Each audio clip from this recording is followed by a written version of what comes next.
మాజీ సీఎం కేసీఆర్, మాజీ మంత్రులు కేటీఆర్, హరీష్ రావులకు హైకోర్టులో ఊరట లభించింది.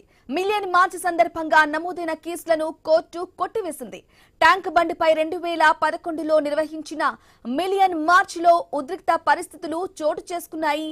దర్యాప్తులో భాగంగా కేసీఆర్, కేటీఆర్, హరీష్ రావును నిందితులుగా చేర్చారు. ఈ కేసులో వీరికి ఎలాంటి సంబంధం లేదని పిటిషనర్ల తరపు న్యాయవాది వాదించారు.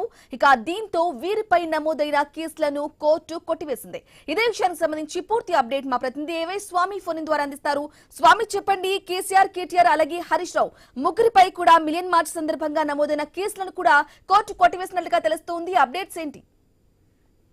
2011 మార్చిలో జరిగినటువంటి మిలియన్ మార్చ్ నిర్వహణ సందర్భంగా తలెత్తినటువంటి లా అండ్ ఆర్డర్ ఇష్యూలో కేటీఆర్, హరీష్ రావులకు సంబంధించినటువంటి అప్పుడు కేసు నమోదైంది. పలు మీడియా ఛానళ్లకు సంబంధించిన కెమెరాలు కావచ్చు, వారి ఓబీ వ్యాన్లను ధ్వంసం చేసినటువంటి ఆందోళనకారుల విషయంలో పోలీసులు అప్పుడు కేసు నమోదు చేశారు. కేసులో భాగంగా ఒకవైపు చార్జ్షీట్ లో దర్యాప్తులో కేటీఆర్ పేరు, హరీష్ రావు పేర్లు వాళ్ళని అక్యూజ్డ్ గా చేర్చారు. దీని మీద తర్వాత విచారణ సందర్భంగా ఒకవైపు బీఆర్ఎస్ తరఫున బాధితున్న అడ్వకేట్లు వీళ్ళకి విశ్వాసాలకు ఎలాంటి సంబంధం లేదు, కేవలం ఆ ప్రోగ్రామ్ ముగిసిన తర్వాత అక్కడికి వచ్చారని చెప్పేసి వాదించారు. దీంతో వీరి ముగ్గురిని కూడా ఒకవైపు వీరి తరఫున వాదించినటువంటి న్యాయవాది రమణారావు, ఒకవైపు హరీష్ రావు, హుసేన్ సాగర్ లోపల బోట్ లో వెళ్లారు. వీరందరూ కూడా తర్వాత వచ్చారు. కేటీఆర్ ఆ తర్వాత వచ్చారు. ఒకవైపు ఆ సందర్భంగా కేసీఆర్ మిలియన్ మార్చ్ అంతా ముగిసిన తర్వాత చివరి సమయంలో వచ్చారని చెప్పేసి బలంగా వాదించడంతో కూడా వీరి ముగ్గురికి ఎలాంటి సంబంధం లేదని చెప్పేసి హైకోర్టు ఈ కేసును కొట్టివేసింది. 2011 మిలియన్ మార్చ్ సందర్భంగా ట్యాంక్ బండ్ పైన అనేక మంది తెలుగు మహానీయుల విగ్రహాలను ధ్వంసం చేశారు.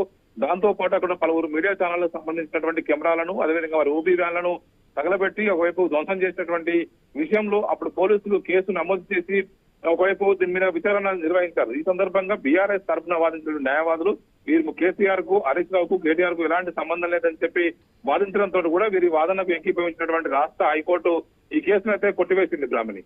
Okay, right A Y Swamy, thank you for the updates. ఇక దొడ్డిగుంటలో మత్స్యకారుల